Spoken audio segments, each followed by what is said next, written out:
This session is following up on one of the things that's mentioned in the must know life skills. In it, particularly when I talk about 14 to 16, the how do you apply for a job? Because for a lot of people, the first time they're getting a job is, they're 14, they have they're getting an after school job, retail, fast food, something like that. I worked in a dental office for high school, after school. But do your children, particularly if they're doing this stuff, one, do they know how to fill out the I-9? Do they know how to fill out the W-4? Have you explained to them direct deposit? If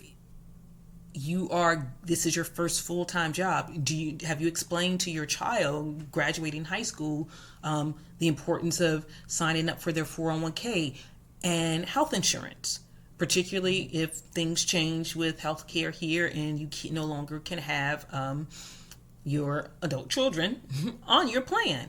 Have you explained to them? Do they know what HMO, PPO, FSA, HSA? Do they know what those things are? The other thing that I did when I was mentoring high school students, a lot of them had jobs and didn't realize that, one, if they were under 18, there were certain laws that impacted them.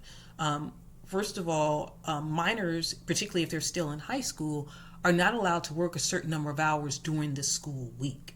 The other thing is a lot of them weren't aware about overtime pay and stuff like that. So their boss or employer is telling them to come in early, they're not getting paid for it. Or you stay late, they had them clock out and then was like, oh, but come back here, I need you to do something. So they need to be aware of labor laws. They need to be aware of do they get a paid lunch? Do they get paid breaks? What is it like? They need to know these skills. Adults, I've had several adults not know these things. And I'm like, okay. And this varies. Like, there are federal labor laws and then there are state laws that apply. These are things that if you have never had a job before, or if your young child is going off to get a job in high school, these are conversations that you need to have with them. And let's also talk about work. So one of the things that I've said, and my friends who, if they're watching, they're cracking up. I do not go to work to make friends. The job is not a fraternity or sorority. Work is work. You are my coworker. You are my colleague. You are my work associate. We don't treat the job like it's, pep squad or like it's the college sorority or fraternity. It's work. It's a place of business. You've been hired to do business. If I by chance meet somebody that I want to make a friend, that's fine, but it's a place of work. And you should go in understanding that the work computer, if you have a work computer or a work phone, that is your company's property. Doing personal things on company property may come to backfire on you. I wouldn't be don't do personal stuff on work equipment. That is work equipment. They own that equipment. That email is their email, not your email. Separate work from your personal life. The other thing is networking. There's a difference between brown nosing and networking. We all know the brown noser. We were introduced to that person in high school. Teacher. There's a difference between that and understanding I am an introvert, which is why I don't like doing the videos. I love me and a good book, a cup of tea, staying at home, unless you take me out dancing. Otherwise, I'd rather be at home. Me and a good book, it's a good time. However, I knew that I still had to network. And in networking, the focus is on building your circle for who's going to be your reference. Who's going to write a reference for you for the next job. I always say that, You should be meeting people. For me, my mentors, I have a huge, diverse range of mentors. I have my Latin high school teacher is a mentor. I have one of my college writing instructors is one of my mentors. I have male mentors. I have female mentors. I have mentors that are people of color and people who aren't. And I find the benefit, like the benefit of their wisdom. One of my mentors, is older, and he grew up when companies were loyal and invested in their employees. So when I would talk about making a job move or something, it's like, you can't do that. You got to stay at one place for 10 to 20 years. I'm like, that does no longer happen. But he also gives good advice about other things. So you want to make sure you're talking to several people, which is why I love, the nieces, brutal as they can be. They're like, auntie, when you're online, they're like, look in the camera, stop looking down. I'm like, I know. I learn from them.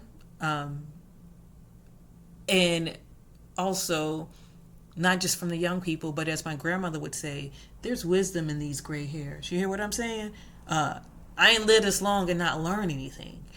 And so I listen to my elders because they've been there and done that.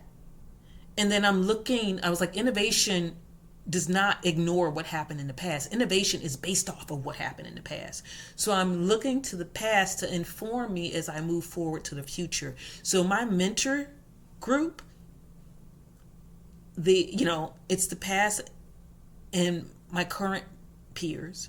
I listen sometimes to my younger generation people. But like I said, so when you're at work, you want to build network. And your network is not just your work people, the people at your job. If you are a lawyer, you should be networking with other lawyers. If you're a doctor, network with other doctors. I wanted to be a lawyer. I'm the first lawyer in my family.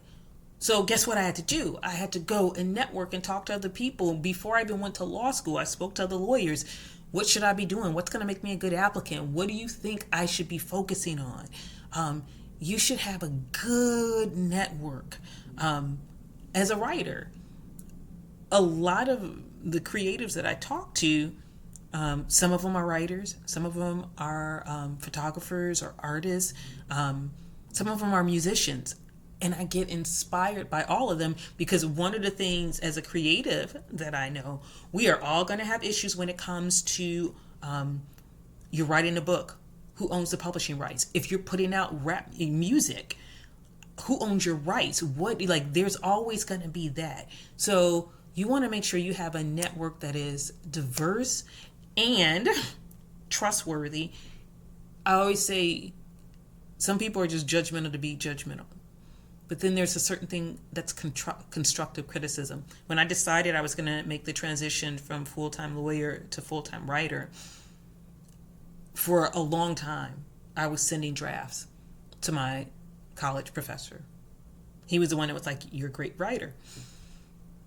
And then, because I was like, I don't know if, and then he said, it's ready. He said, you're good. He's like, I should be reading this in the New Yorker or the Atlantic. He was like, you're ready. So that a lot of the bumps and stuff were already, I had already worked that stuff out. And when it wasn't ready, he was honest. He was like, it's trite. I think you can do better.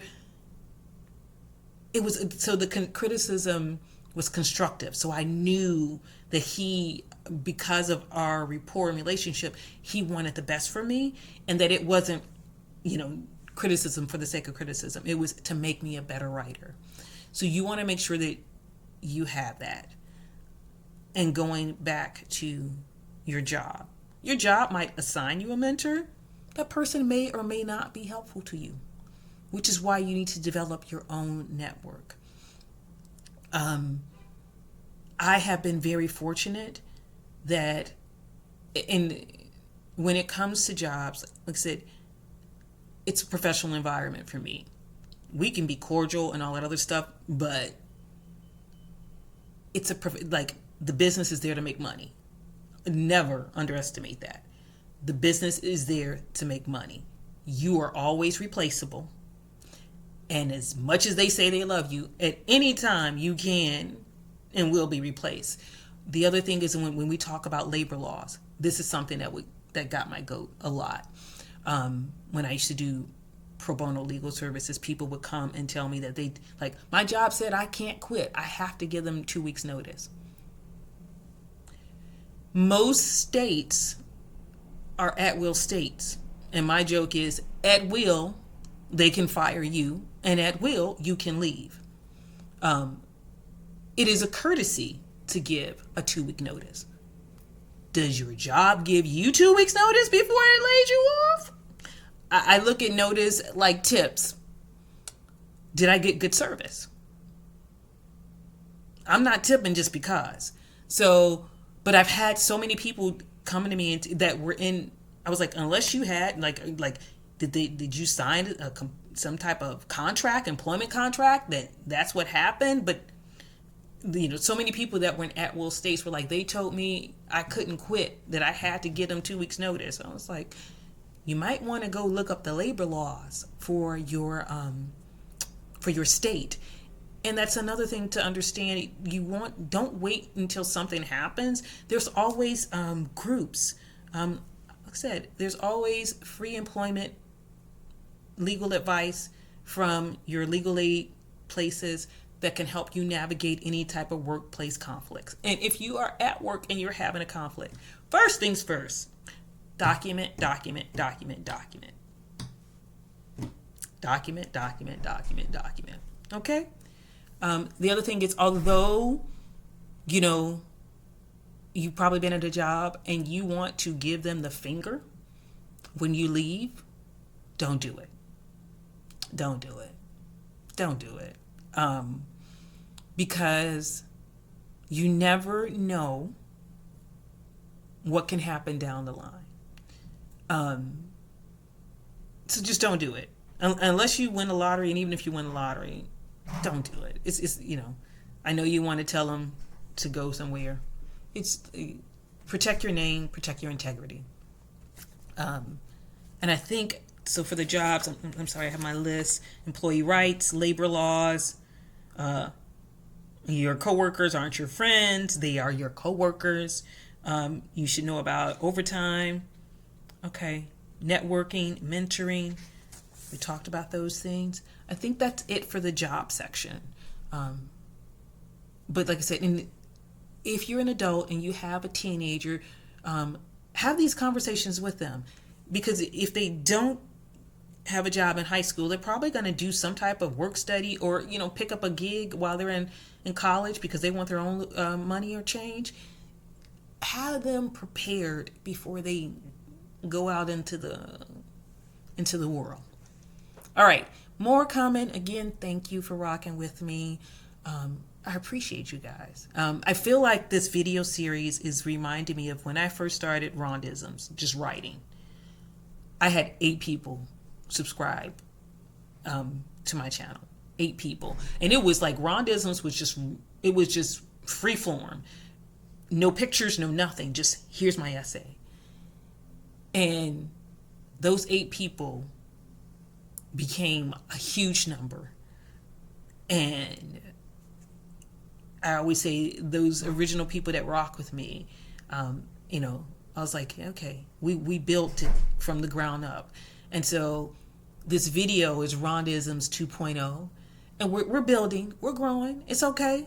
We're like everything we're going to learn, and we're going to tweak it. We're going to tweak it along the way. So I appreciate you guys rocking with me.